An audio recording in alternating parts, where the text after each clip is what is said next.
Hai, masih bersama saya di Info Kriminal News. Miris ya kalau mendengarkan berita ini ya. Eh, di lembaga yang notabene adalah eh, keagamaan ya.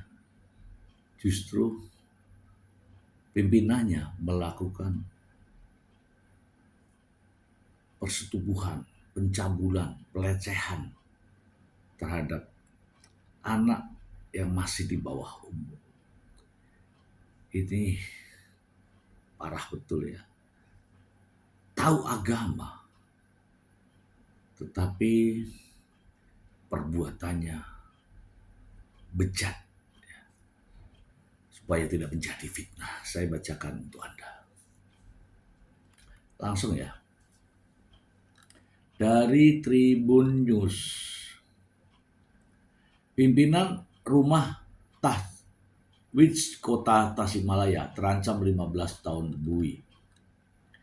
Perbuatan bejat dilakukan pimpinan lembaga pendidikan Rumah Tahwidz Darul Ilmi AR45 akhirnya terungkap. Kasus yang sempat viral dan menghebohkan warga khususnya di kota Tasikmalaya, Jawa Barat menjadi sorotan berbagai pihak. Bagaimana tidak, tersangka AR merupakan aktivis keagamaan yang sangat vokal dalam menentang perbuatan yang melanggar hukum agama. Kapolres Tasikmalaya Kota AKBP Boh Faruk Roji menjelaskan, AR melakukan aksi ruda paksa terhadap anak di bawah umur 13 tahun. Saat itu dia mengajak korban ke rumahnya untuk bersih-bersih. Ini modus ya teman-teman ya. Korban disuruh tersangka datang ke rumahnya, di mana lokasinya tidak jauh dari tempat menimba ilmu. Namun saat korban datang, AR memangku korban dan langsung dibawa ke kamar, ungkap Kapolres. Menurut Kapolres, korban merupakan anak asuhnya tersangka. Dia kelas 8 yang telah diruda paksa oleh tersangka hingga puluhan kali. Terungkap AR melakukan aksi bejatnya sejak tahun 2023 hingga akhir tahun 2024, jelas Kapolres. Kasus ruda paksa Ustadz terhadap anak di bawah umur ini terungkap setelah orang tua korban melaporkannya pada awal Januari lalu. Tersangka dijerat Undang-Undang Nomor 17 Tahun 2016 tentang perlindungan anak dengan ancaman hukuman 15 tahun penjara. Kapolres mengatakan kasus pencabulan ini terus diselidiki dan dikembangkan dan tidak menutup kemungkinan ada korban-korban lain yang belum melapor. Wah.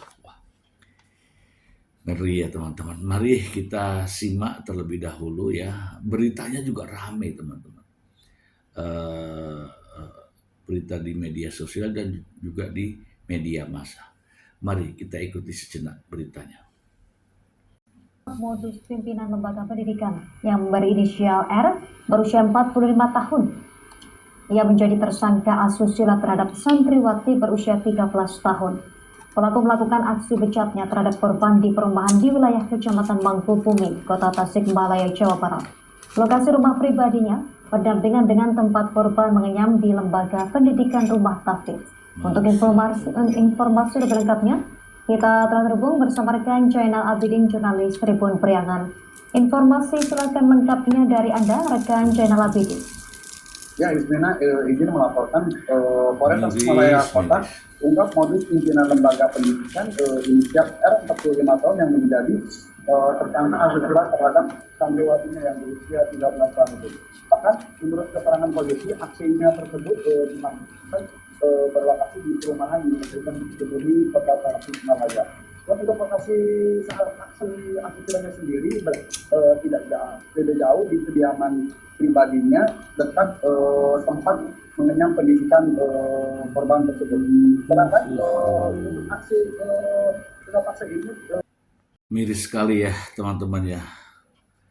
Aduh, masih di bawah umur sudah dihajar puluhan kali ya. Ini seorang ustadz lagi. Mari kita dengarkan pernyataan dari Kapolres Tasikmalaya.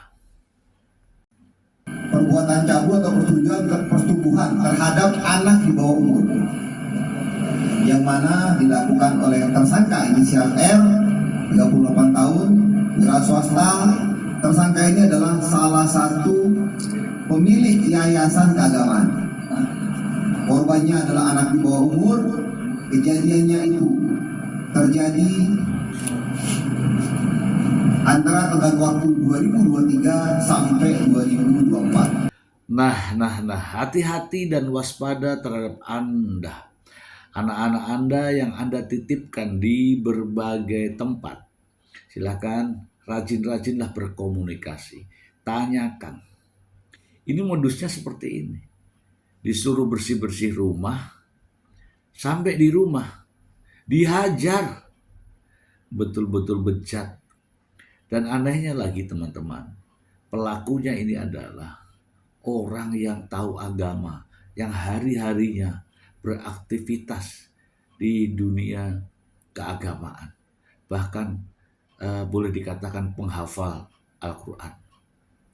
Saya sedih ya mendengar ini. Ya, saya menghimbau saja kepada teman-teman semua yang memiliki anak dan dititipkan di mana saja, mau di pondok pesantren, mau di yayasan apapun. Silakan berkomunikasi dengan baik.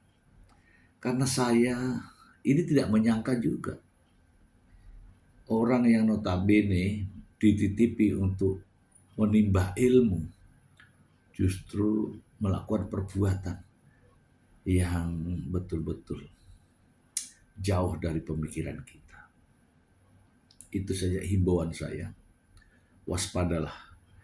Korek terus anaknya untuk memberikan situasi, kondisi, keadaannya. Jangan sampai anak kita menjadi korban kebiadaban mereka-mereka. Orang yang tahu agama. Semoga bermanfaat.